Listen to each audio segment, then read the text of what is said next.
Over the years, gamers have seen a number of games from past Nintendo handhelds and consoles arrive on the Switch. There's been games from the NES, Super NES, Game Boy, Game Boy Color, Game Boy Advance, and of course Wii U games on the hybrid console. But one console that gamers ask for games to be ported from pretty often is the Gamecube.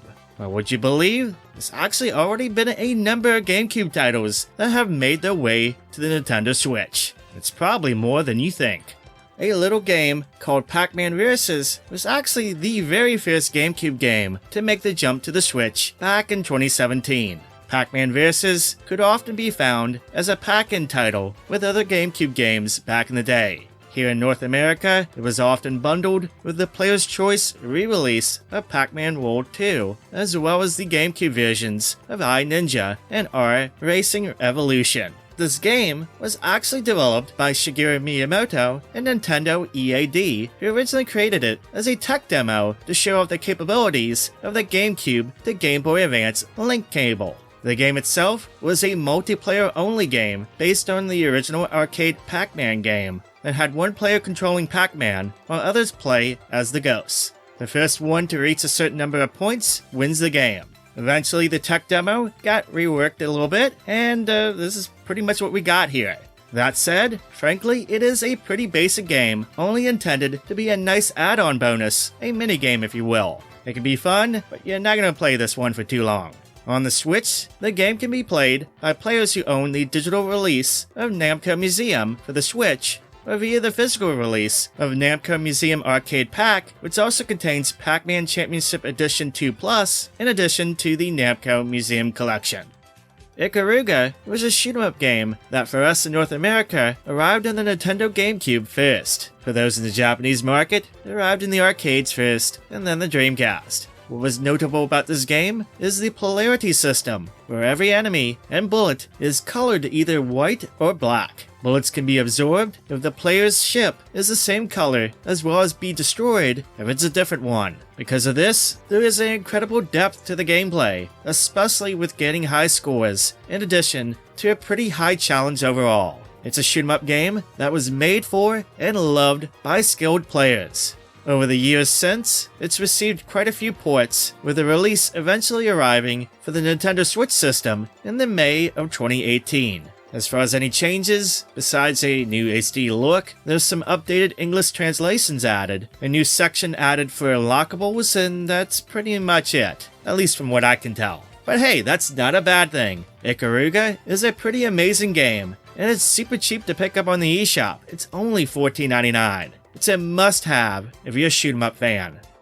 Sphinx and the Cursed Mummy was an action-adventure game that was released for the GameCube as well as for the PS2 back in 2003. You play as Sphinx, a demigod who attempts to oppose the god Set. Its gameplay is sort of in the style of the Legend of Zelda games, with the exploration and puzzle solving. At the time of its release, it was sort of a well-received game, though it did not sell well at all. Fast forward to 2019, and the game got an HD remaster for the Switch and other consoles. For the most part, the remaster is just the HD coat of paint, and honestly, it didn't do that great in reviews. Times have changed greatly in the years since its original release, and the gameplay doesn't hold up nearly as well as one would hope. It's kind of a shame.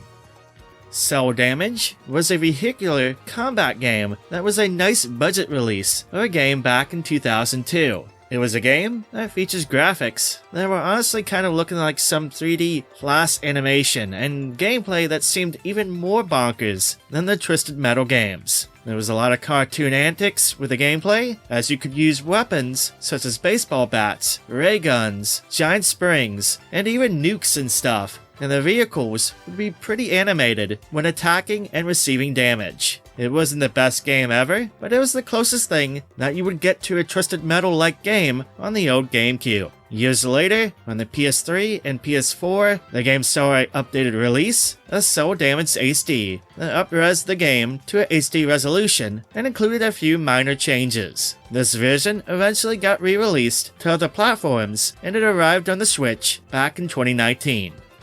For the next 3 games, they all got released on the Switch on the very same day. Resident Evil HD, Resident Evil 0, and Resident Evil 4 all got released on May 21st, 2019 here in North America. The short story on these games is basically they've all been HD-fied with a widescreen presentation, but for the most part they've been cleaned up, but not to a full level of a remaster or so. All use a modern control scheme, and that's pretty much it for most of the changes. Honestly though, that's not bad. These were intended as low-cost ways to enjoy these classic games on the Switch, as they retail for just $19.99, though they can often be found on sale for much less on the eShop. Gamecube had its share of Star Wars games, but so far only one has been ported to the Nintendo Switch, and that one being Star Wars Jedi Knight 2 Jedi Outcast.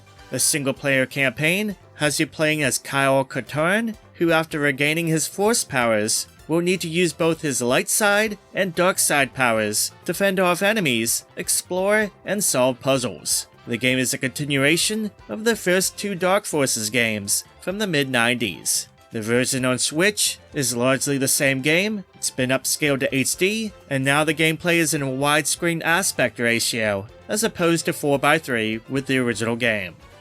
Back in the GameCube era, there was a ton of 3D platformers released. It seemed like a new one was coming out almost every other week. One of those games was Ty the Tasmanian Tiger, a game that proved popular enough to spawn 2 sequels on the GameCube and other platforms. The game follows the titular character Ty as he tries to save his family, who are trapped by the big evil cassowary called Big Cass. The gameplay involves jumping and attacking with his boomerangs and collecting stuff just like other 3D platformers of the era, as well as sometimes solving some light puzzles. The game's greatest strength is its all-in nature on the Australian setting and characters, but beyond that, I'll be honest, it's not the greatest platformer ever made. It does have some flaws, and at times feels a bit generic overall. It came back in a HD remastered release, with the game getting a visual overhaul, as well as operating at 60 FPS, and including new content, such as new character skins, a new hardcore mode, and some audio changes. Beyond that, it's still largely the same game as it was, for better or worse. Mr. Driller Drillland is an interesting case. See, it was one GameCube game that was never released here in North America. It was available in Japan only. It was a shame because it's actually a very good puzzle game. Luckily, years later, we got to finally experience it in a HD remaster for the Nintendo Switch. What I really appreciate about this one is beyond the normal arcade mode, there's new gameplay modes that radically change the rules of the game, and even features some crossover stuff with other Namco games, like the Tower of Duraga series. In addition, there's a ton of multiplayer modes too, including online options for up to 4 players. So there's no shortage of fun to be had in this one.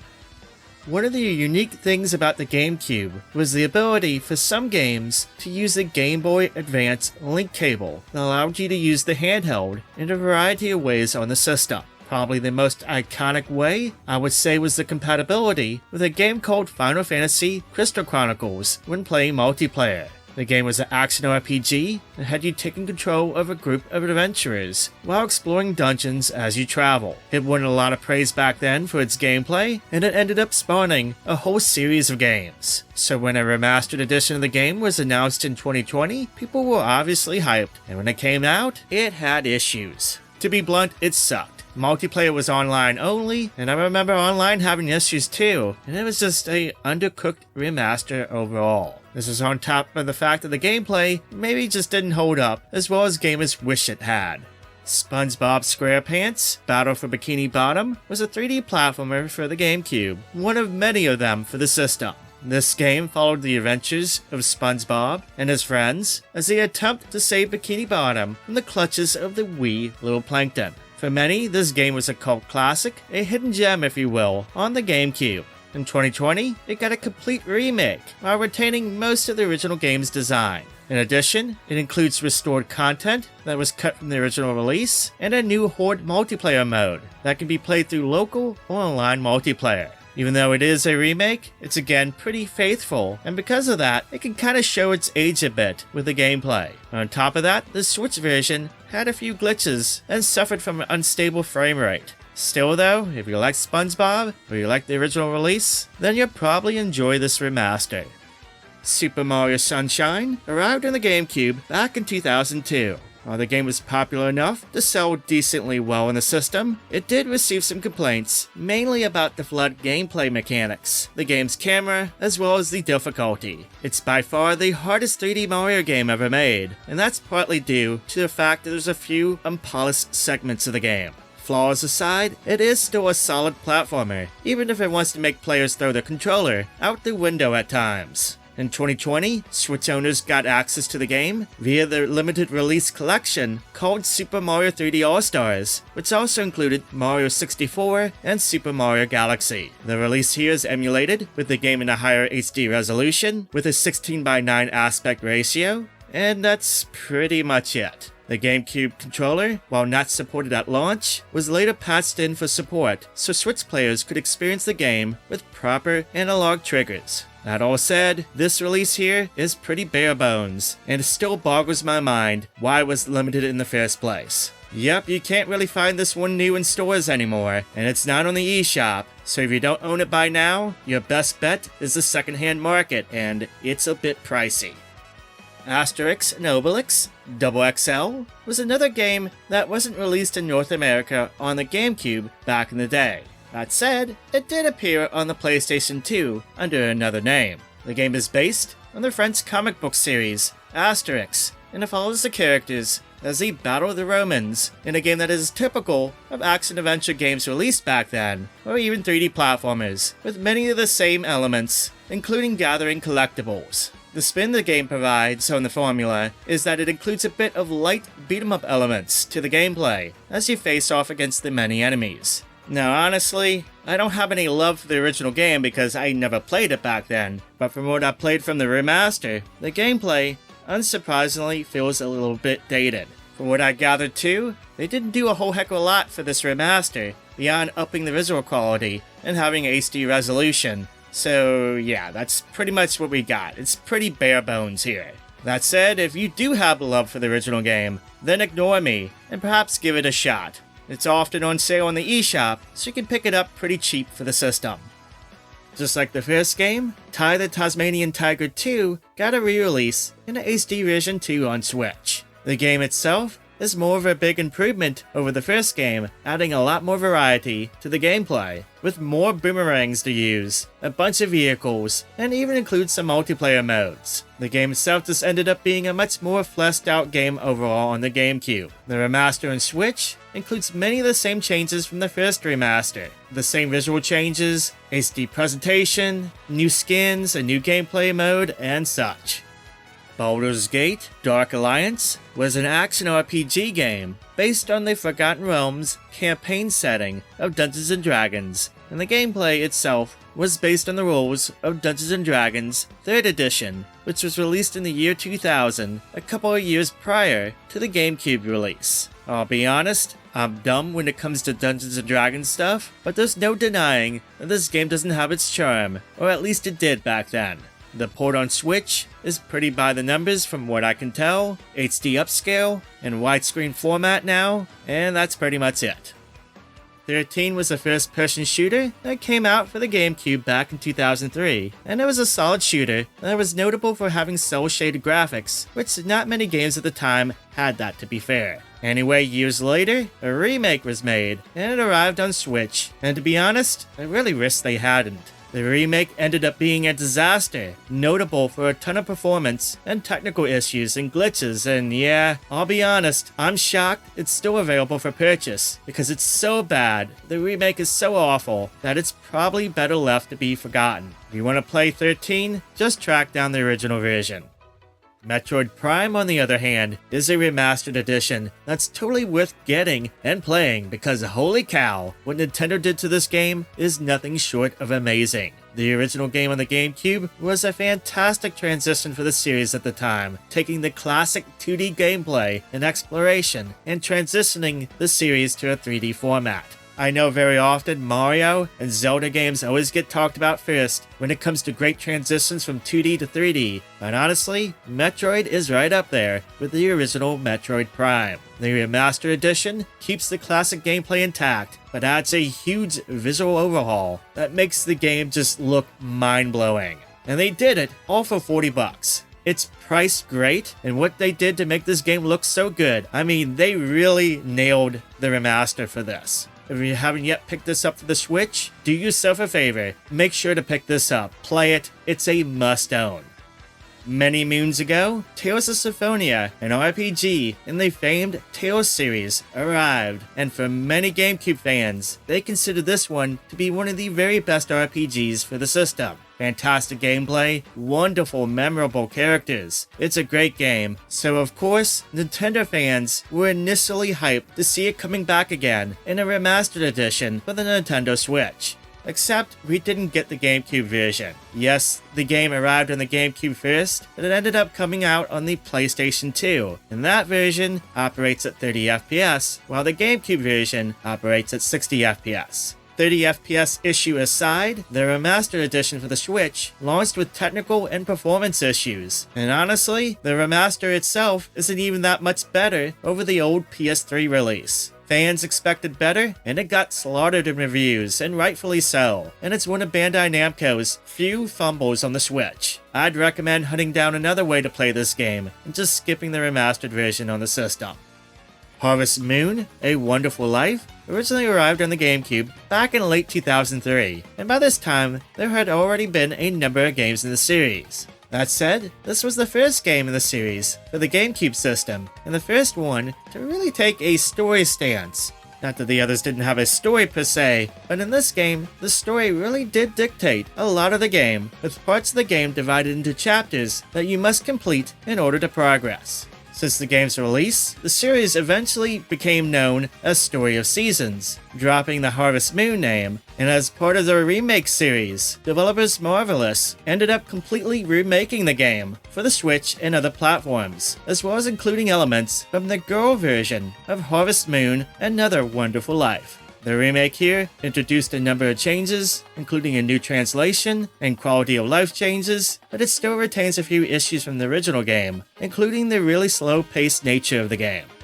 The two Pikmin games are some of GameCube's most noteworthy games. If you take a look at a top 10 or top 20 list of GameCube games, more often than not, you'll see these two games on them. And that's for good reason. They are fun games, with a pretty unique take on the real-time strategy genre, with some puzzle elements added. Now, these games have been ported in some shape or form to every Nintendo console since the GameCube. They arrived first on the Wii in the new Play Control versions, and then on the Wii U with the Virtual Console service, and then finally on the Switch. You can get the games separately, digitally, or physically in a combo package. These games largely include the same changes that were introduced with the new Play Control versions, with a few minor updates beyond the HD upscale and support for the Joy-Con and Pro controllers. These games are classics, and they're nice to have on the Switch.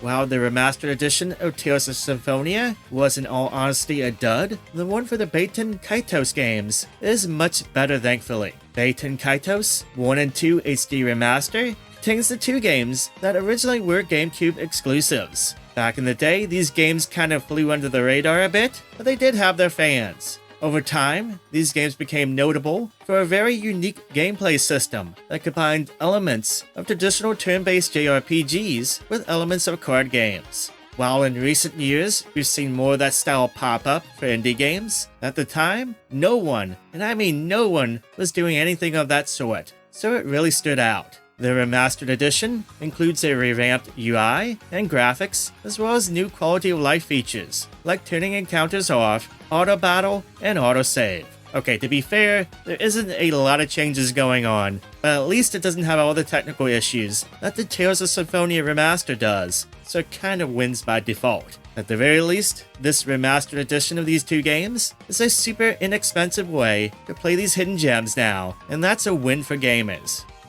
Alien Hominid HD is an updated remaster of the console version of their famous Flash game that arrived on the GameCube and other systems back in 2004. For those unaware, this is a run-and-gun game that has you playing as an alien with a blaster while fending off secret agents who intend to capture and kill you. The game features one-hit deaths as well as a very high difficulty overall, so it's pretty hardcore, but nevertheless, it did have its fans back in the day. The HD version, found on Switch, has the game basically HDified, while including all the original minigames, as well as online leaderboards. Just like many other GameCube games released on the Switch, it's pretty much by the numbers in terms of a re-release, but it is a low-cost way to enjoy the game without too many fusses or changes. The game is only $12 in the eShop, so it's definitely priced well, and I can't complain about that.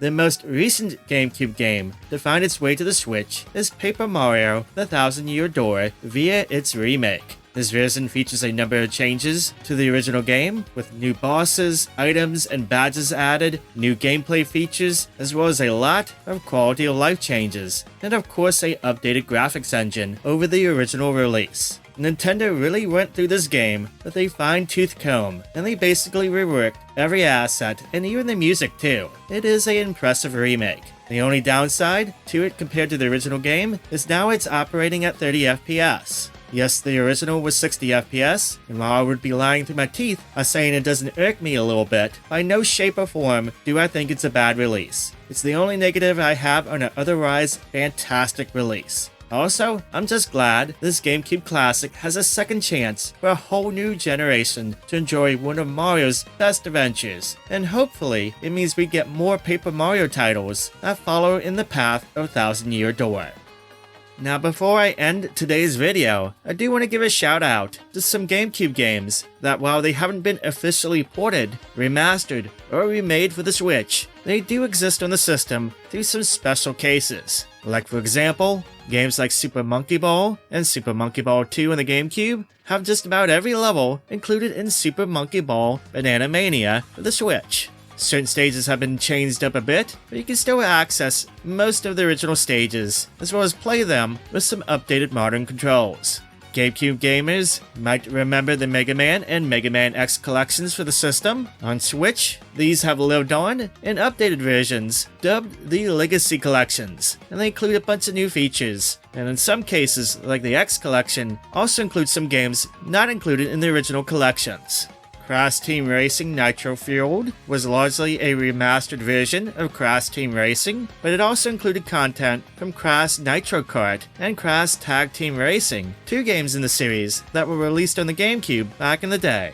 Super Smash Bros. Melee isn't on Switch, though I wish it was, but at least every fighter from that game is made available in Super Smash Bros. Ultimate. Finally, Mario Kart 8 Deluxe features GameCube tracks from Double Dash like Dry Dry Desert, Sherbet Island, and Yoshi Circuit. The expansion pack has added some additional ones too. So while you can't experience the tag team based gameplay of the original game, at the very least, you can experience the joy that is Waluigi Stadium.